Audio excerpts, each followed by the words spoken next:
Se trabalhas com pastelaria ou costumas pelo menos de vez em quando ir lanchar a uma pastelaria, de certeza que já te deparaste com o gel de brilho neutro. Este gel é o responsável por o acabamento brilhante que têm os bolos, principalmente aquelas tartes que estão decoradas com frutas. Mas o que muita gente não sabe é que por detrás desse brilho existe muita química, que explica porque é que esse gel contribui para a estabilidade dos produtos e para a sua vida útil. Não é apenas uma camada decorativa. O gel de brilho é, na verdade, um exemplo muito prático de como a química se aplica à pastelaria. Hoje eu vou analisar um gel de brilho de compra, um produto comercial, e vou explicar um por um os ingredientes que o compõem. Vamos desmistificar aqueles códigos ES que normalmente são vistos com desconfiança. Será que são seguros? Qual é a sua função exatamente? Vamos explorar ingredientes como o sorbato de potássio ou a pectina que tanto são usados hoje em dia na pastelaria, digamos, moderna de vitrine. Se o teu objetivo é melhorar as tuas competências teóricas ou mesmo compreender o processo que torna os produtos mais profissionais e competitivos, então este vídeo é para ti. Vamos lá?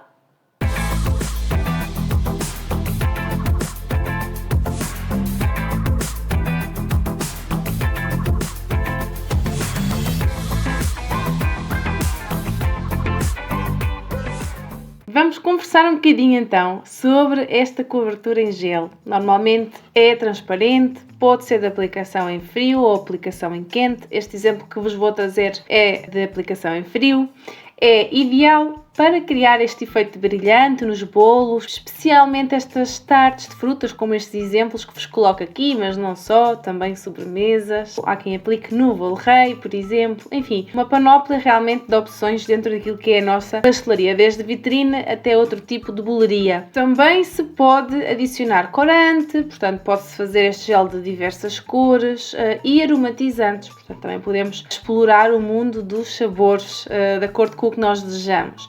Eles não só conferem um acabamento perfeito, digamos, às nossas criações, estas decorações muito elegantes, mas eles também contribuem aqui à conservação, mantendo as características organolépticas inalteradas durante um período superior. Aqui na parte de baixo podem ver dois produtos, um da Fun Cakes e outro de uma marca normal, ambas disponíveis no mercado português.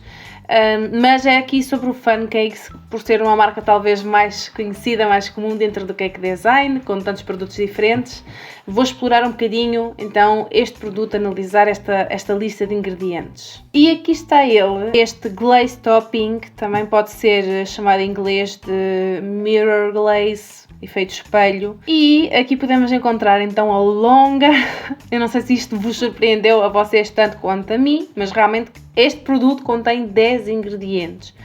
Rapidamente também vos coloquei aqui a tabela nutricional porque parece-me ser informativo e interessante ter uma noção da carga calórica deste produto. Vamos só rapidamente ver quais são os principais ingredientes. Temos xarope de glucosa, água, agentes gelificantes, aqui temos 3 E's diferentes, e acidificantes, 4 E's diferentes, e depois um conservante.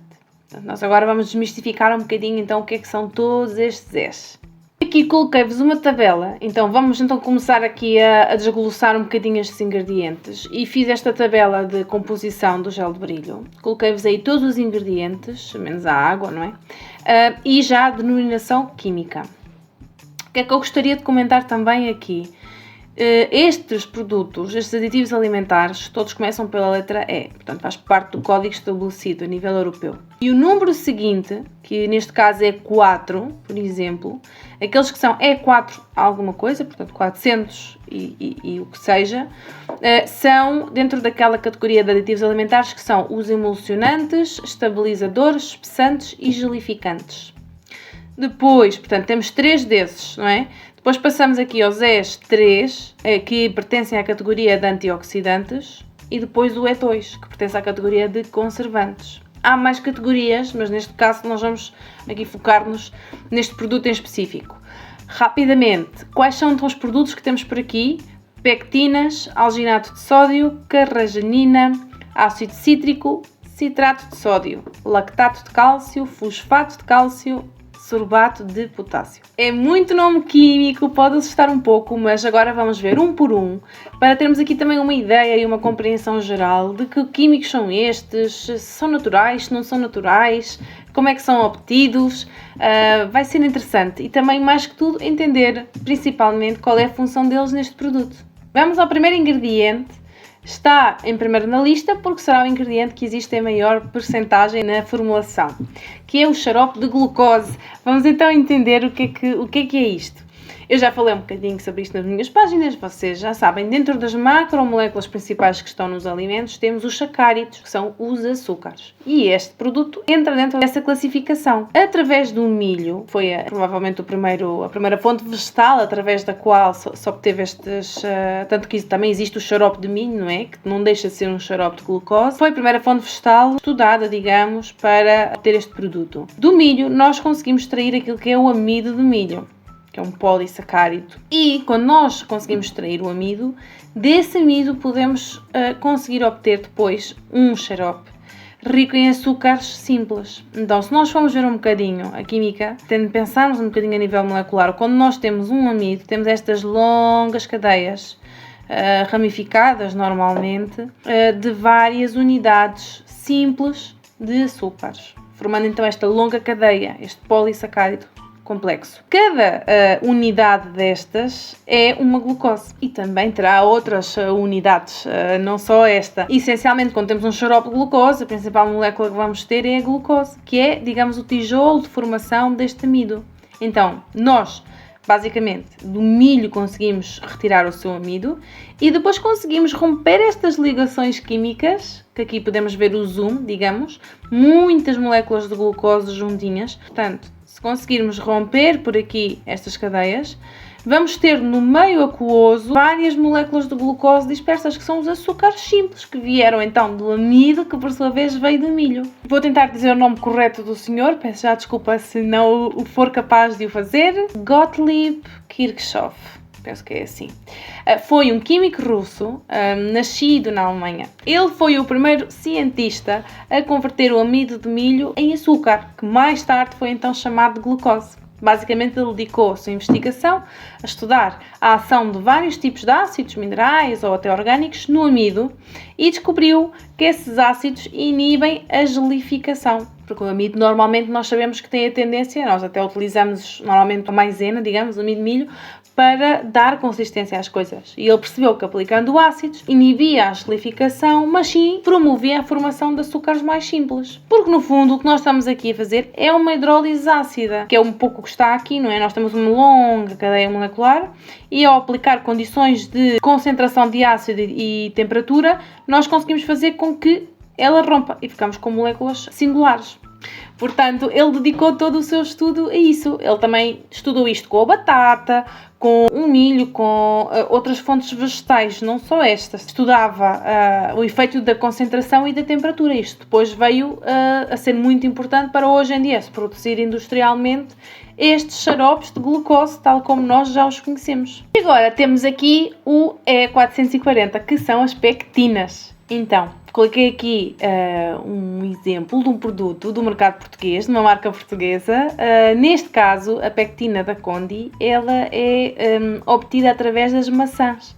Basicamente, a pectina também é um polissacárido acídico presente nas plantas, obtida normalmente das maçãs, como é o caso desta, mas também das laranjas ou de cítricos. Eles podem utilizar-se como emulsionantes, como estabilizadores, mas a principal, digamos, aplicação na pastelaria é como espessante e como gelificante, que é por isso que nós usamos tanto isto nas compotas, nos doces, nas geleias.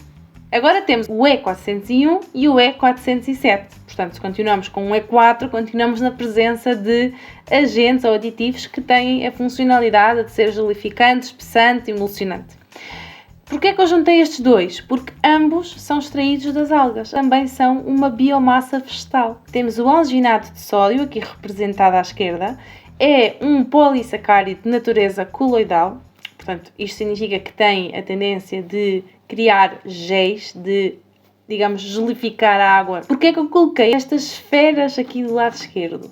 porque, embora possa ser utilizado como espessante, o seu papel mais marcante na cozinha moderna é o facto de nos permitir fazer as esferificações. Vocês com certeza já estão familiarizados com isto. Como o nome já indica, é realmente o processo de transformar bebidas e alimentos em esferas. Que lindas, tal como estão nesta fotografia, já viram bem?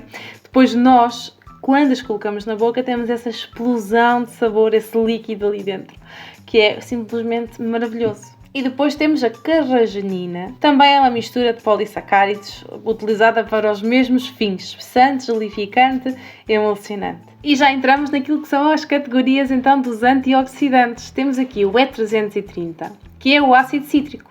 Portanto, o nome já indica muito facilmente aquilo que é. É um ácido natural presente essencialmente nos cítricos, em muitos frutos, não só esses, mas principalmente no limão, por exemplo. Uma das utilizações deste aditivo alimentar é para intensificar a capacidade antioxidante.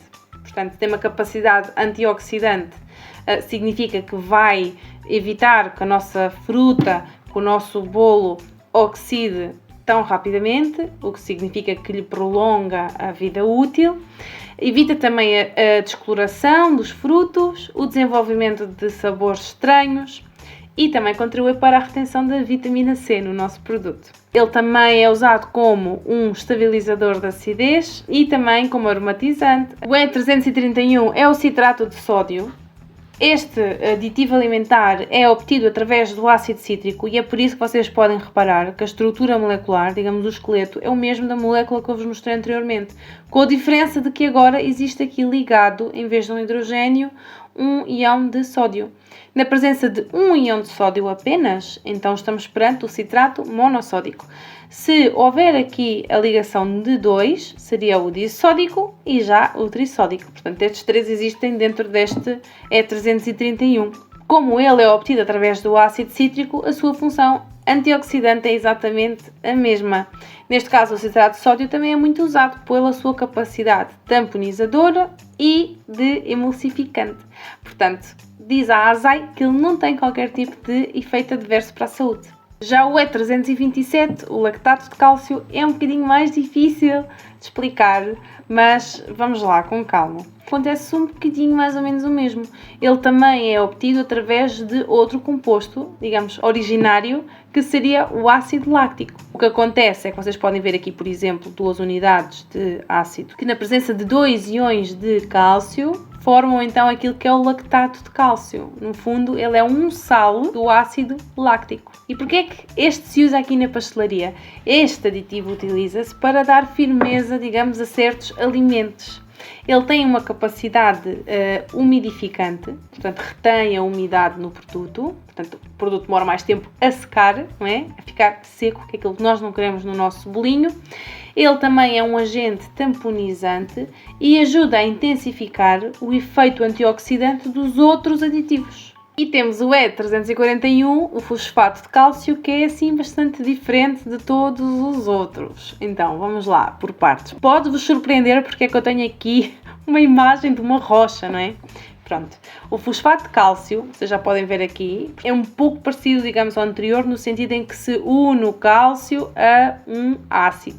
Mas este ácido é o ácido fosfórico. E como é que se obtém o ácido fosfórico? Atualmente, a única matéria-prima, digamos, viável, mais utilizada para a fabricação de ácido fosfórico, que é esta molécula que eu vos apresento aqui em cima, é a rocha fosfática.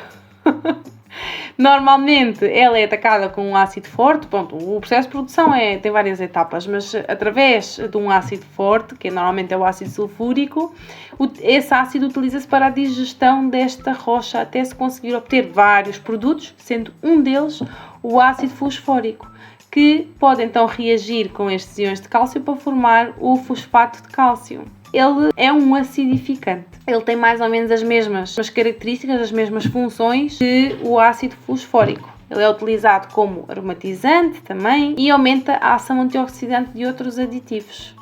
É um bocadinho surpreendente, não é? Que um aditivo alimentar venha de uma origem mineral. E chegamos ao nosso último aditivo. Neste caso temos um conservante, o único conservante que estava neste produto, que é o E202. que é o sorbato de potássio. Mais uma vez temos um sal de um ácido. Basicamente é obtido também através do ácido sórbico. O que é o ácido sórbico e porque é que eu tenho aqui a imagem destas plantinhas? Ele é usado como um conservante, o ácido sórbico, porque ele inibe o desenvolvimento de leveduras, de fungos. No fundo, ele é um açúcar ácido presente em muitos frutos. Pode ser obtido através dos frutos da sorveira, que é esta imagem que vos coloco aqui. Portanto, nós, com estas baguinhas, podemos extrair aquilo que é o ácido sórbico. E com o ácido sórbico podemos reagir esse ácido sórbico com a potassa para obter o sorbato de potássio.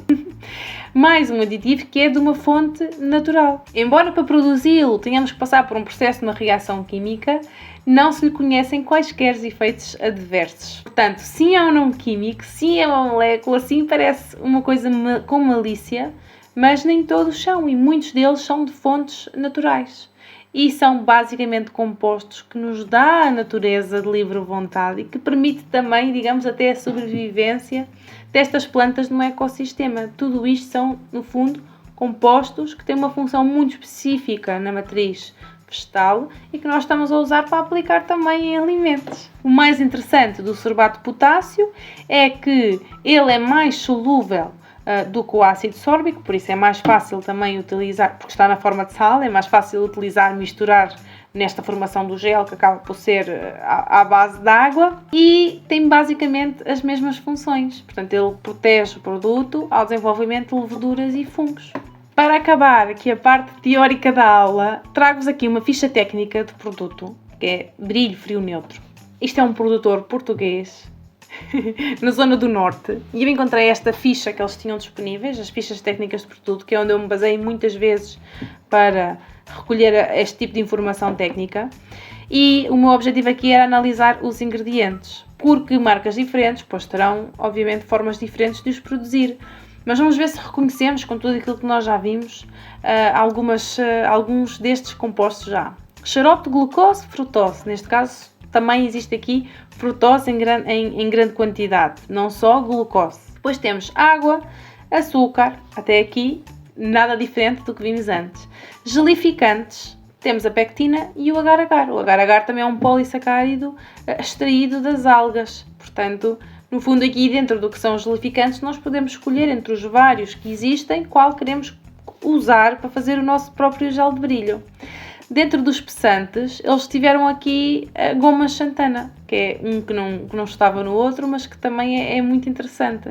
Como conservantes, utilizaram o mesmo, sorbato de potássio, e como reguladores de acidez, o ácido cítrico e o citrato de sódio. Portanto, dois compostos químicos extraídos de frutos cítricos. Portanto, vimos aqui que a composição modificou ligeiramente, mas o objetivo final e a aplicação final é exatamente a mesma. Então, isto leva-nos aqui a chegar à conclusão de, desde que nós entendamos o que é que significa o gel de brilho, para que é que ele é, porque é que nós vamos aplicá-lo no nosso bolo, que basicamente é conservar mais, fazer com que a fruta não oxide, dar o brilho e o acabamento, é aqui um mix de benefícios. Agora, podemos então basear-nos naquilo que são estes produtos para tentar fazer em casa. Vamos escolher o nosso gelificante, vamos escolher a nossa glucose, vamos escolher aquele com o qual nós queremos trabalhar e vamos fazer uns testes. E com os testes vamos conseguir chegar à consistência que nos agrada mais para depois aplicar a frio. Agora que compreendemos melhor estes aditivos alimentares, é fundamental refletir sobre algo: a importância de nós conhecermos os ingredientes que usamos. Afinal, na pastelaria ou em qualquer outro setor alimentar, conhecimento sobre os compostos químicos que compõem os ingredientes e os produtos que usamos não é só uma questão técnica, mas também é de responsabilidade. Em Portugal e na União Europeia, a legislação que regula a utilização de aditivos alimentares é clara e rigorosa. Cada aditivo é aprovado e regulado para garantir a segurança do consumidor, dentro de limites de utilização que devem ser respeitados. Mas, se tu queres explorar, utilizar produtos mais naturais e diminuir a quantidade de aditivos presentes nos teus produtos, há opções interessantes. Ora, vamos pensar juntos. O ingrediente predominante no gel de brilho é o açúcar. Então, com certeza funcionará outro produto que também ele seja concentrado em açúcar, desde que tenha uma consistência gelificante e seja transparente. Ou não, porque também se utilizam géis com cor, dependendo do objetivo estético, claro. O açúcar é um bom agente de conservação em alimentos, principalmente produtos derivados de fruta, porque a presença do açúcar aumenta a pressão osmótica do meio. E isso cria condições desfavoráveis para o crescimento da maioria dos micro-organismos. Então, considerando tudo isto, um gel de brilho pode ser obtido com, por exemplo, geleias de frutas, como geleia de maçã, geleia de pera, geleia de arroz, ou até o mais clássico, que seria o mel. Basta aquecer um pouquinho para aumentar a sua fluidez e podemos facilmente aplicar.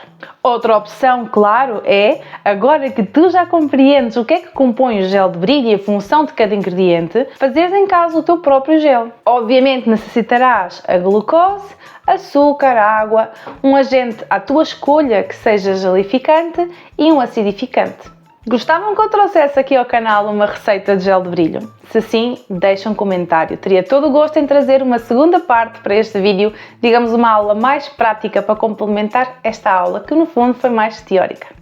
Independentemente de utilizares um gel de brilho de compra ou preferires utilizar outro método mais natural, o importante é que tu entendas o porquê de cada ingrediente. Quando nós dominamos a ciência por trás dos nossos produtos, temos o poder de fazer escolhas informadas e criativas. Sem dúvida que a pastelaria é uma arte, mas uma ciência também. Conhecer os ingredientes e a legislação, sem dúvida que nos vai destacar como profissionais. O conhecimento sempre será a nossa melhor ferramenta e por isso eu convido-te a subscreveres o meu canal, onde poderás aprender mais sobre a pastelaria desde um ponto de vista um pouco diferente, desde um ponto de vista de uma pasteleira de laboratório como eu. Se este conteúdo foi útil para ti, deixa o teu gosto, partilha com quem também pode beneficiar deste conhecimento e eu só posso agradecer-te do fundo do meu coração. Se têm sugestões para novos temas para eu trazer aqui, seja problemas, dificuldades com os bolinhos, assuntos específicos, eu estou aberta e tenho todo o gosto em receber essas dúvidas e essas solicitações. Basta deixarem um comentário aqui ou até enviarem uma mensagem privada diretamente no Instagram, que eu vou deixar aqui embaixo na descrição o link. E espero muito que tenham gostado deste vídeo uma vez mais. Até ao próximo. Beijinhos!